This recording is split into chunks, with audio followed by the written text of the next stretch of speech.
Beautiful. Axel, brother, it's very nice to have you on the call today. Good to see you, Jack. Yeah, bro, I'm pumped. I'm really pumped to hear about your story in its entirety. But I guess just before we dive into that side of things, do you want to just spend, a little bit of time just introducing yourself, telling people what it is that you do, what offer you close for, etc. Yeah, sure. So I'm Axel. I'm 20. I got into sales about 1 year ago, and I started closing, was it 8 months ago? And yeah, I'm a closer, not an agency owner, but I close for, well, I've been on a few different offers, but the offer that I'm on right now that I've been closing for the past 6 months on, it's basically we help coaches and consultants grow their social media, their personal brand, and monetize it effectively. Yeah. So So it's interesting because you've taken the traditional path, I would say most closers have taken, where obviously you start off doing a little bit of appointment setting and then you transition over to the closing side of things. yep. I want to focus a little bit more, obviously, on the closing side of things. But before, when you were first getting started out in closing, what were some of the main issues that you were facing in terms of, the line of questioning, with the pitch, with the objection handling phase? What did that look like? I had no idea what I was doing. I was just going off of my one friend's script that he had sent me, Okay. and then Bill Walsh preschool community, and I like watched a couple of videos, and then I just cooked something up, and then I was like hard qualifying everyone in the beginning to Yeah. make it easier for myself. Yeah. Um, but yeah, I was absolutely terrible, and I was on a really bad offer. I maybe had one call a day, two calls a day, max, and very inconsistent.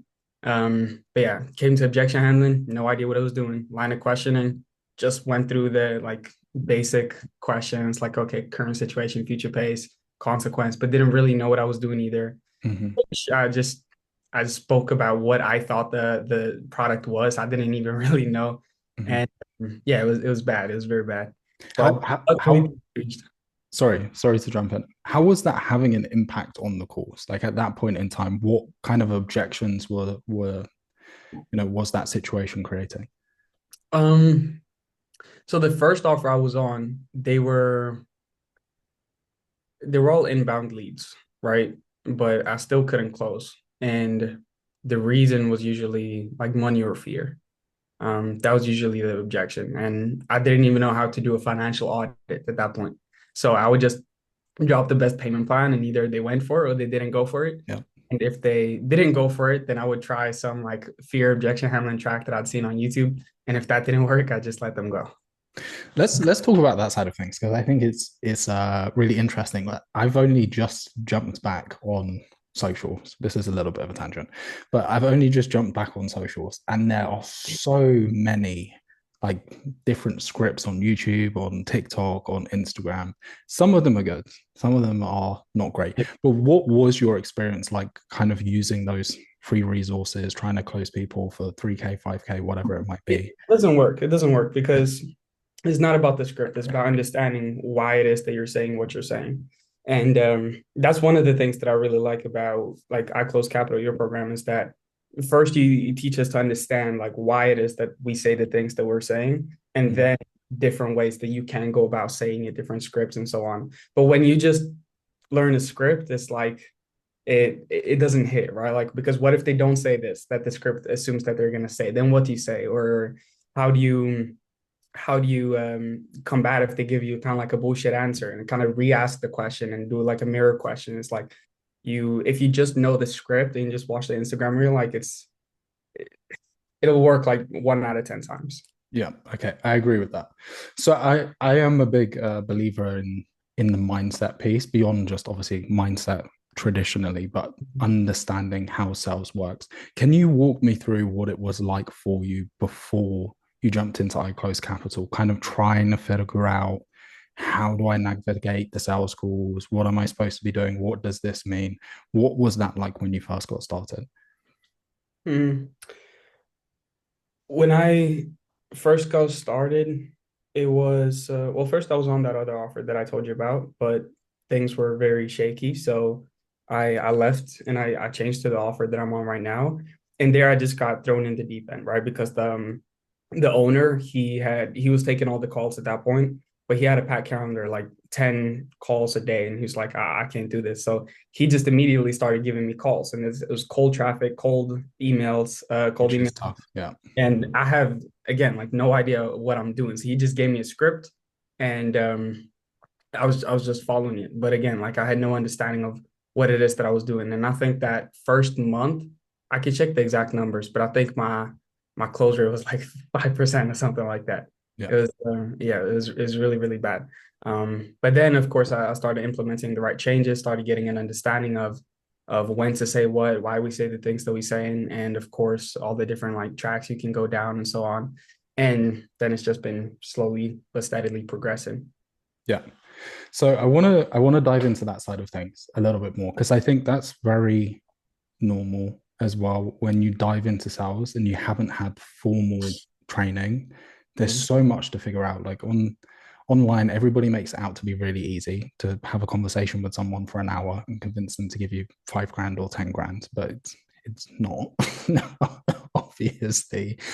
But we don't have to go into tons of personal detail, but we had a couple of conversations early doors about whether or not you wanted to stay with the closing side of things because of the complications you were facing at that time with your close rate. So I guess from a personal standpoint and your journey in your career, how did that feel being in that position where obviously you're trying your best, you're showing up to the calls, you're giving your all, and that's something that you always did, but you weren't quite seeing the results. You were sitting at that 5% close rate.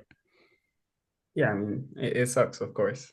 It sucks, of course, because for me, like I've always been a very hard worker, and when I put my mind to something, like I'm giving my everything. So when I was doing that and I'm working hard, putting in the hours, and I feel like I'm putting in all the inputs and not getting the results, of course, it's very frustrating. But now, like in hindsight, it's very easy to see that it doesn't matter like how hard you're working if you're not working in the right way or in the most effective way. Like it's not gonna go your way. Yep. Talking of now, so let's push the conversation towards the more positive side of things, the progression that you've made. What is your sales conversion rate at the moment? Right now, call close rate is 22%, also on cold traffic still. Very good. And in terms of comms, what are your comms now? 12K last month. Sick. Sick. Okay, cool. So obviously you jumped into iClose Capital. I guess the main question that I want to ask is what would you say are the core three things? There can be more, but what would you say are the core three things that you took away from the product that really helped you in on this journey towards increasing your sales conversion rate, making more in commission? You said the three main things? Yeah, Um, Good question. First of all, I'd say the biggest thing was that I started getting an understanding of, what as you call it, the objection handling meta framework, right? It's like, what are don't start handling like fear and all that before you actually get an understanding of their money, right? Like, do it step by step by step. And you just trickle down that, I guess, meta framework, as you call it. And that way you'll have a much better, like a clearer understanding of kind of like where they're at, what their objections are. And as soon as you tackle one, then you go down to the next one and the next one and the next one and the next one, right?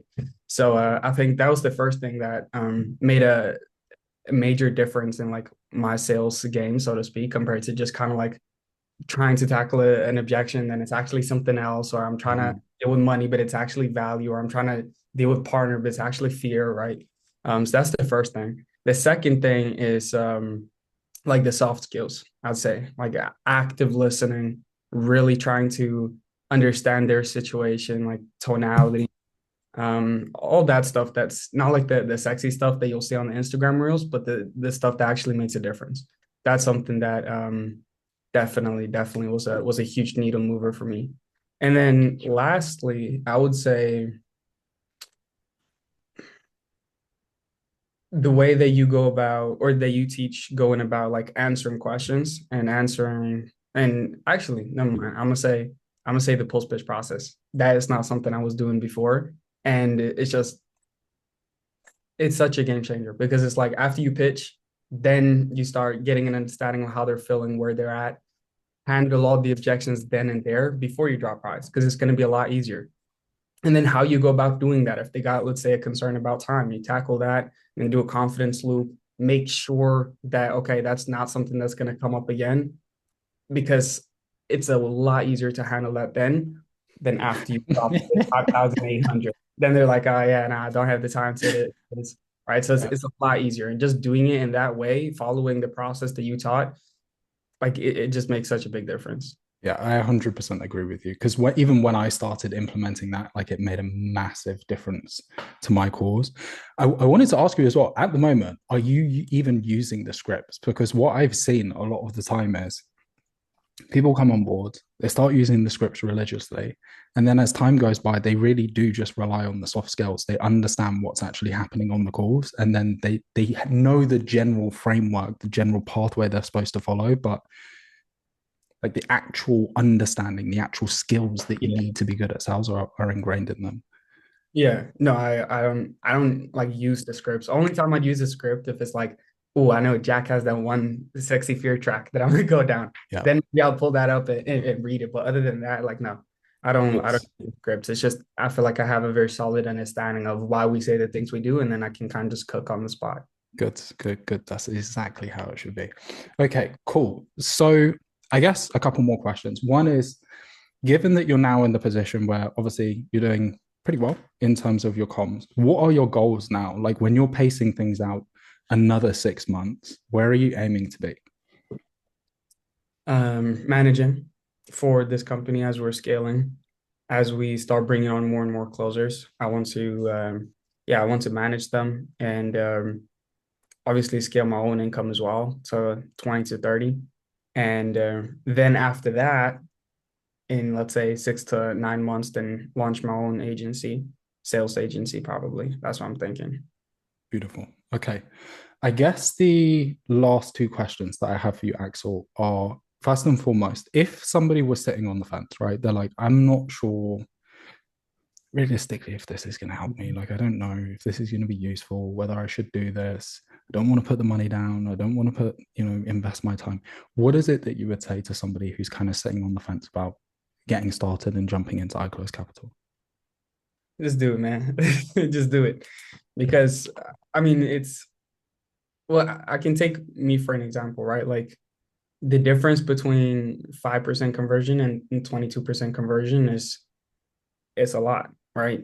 It's not just okay, like a little bit more than 4x the income, but the better you are, then probably well, at least in my case, I start getting more and more calls. And that means a lot more money than just 4x.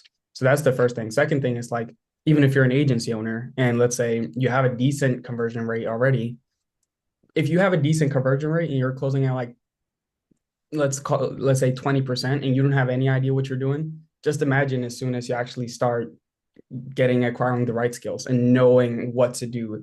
I mean, I've seen guys that are in the program that literally went from what's that name of the one guy went from like 3 to 30K, right? Like just in a few months. Yeah. And there are so many examples of agency owners and business owners just like that because they understood the value of just perfecting the art of sales. Like it makes a huge difference in your business or in your career if you're a closer. So I would just say I would. Okay. Beautiful. Last question, and it's absolutely fine if there is no answer to this, but the last question is there anything that you want to bring up, anything that I should have asked you that you wanted to touch on that I didn't cover? Um, Nothing really. No? Nah, yeah. All good. I'd say that's pretty much it. Good stuff. Well, look, Axel, bro, again, very proud of you. Very, very happy to see you in the position that you're in now. And I'm very excited to see what happens over the next 6 months. But I appreciate the time and I will speak to you again very soon. All right. Sounds good. Appreciate it, Jack. Bye.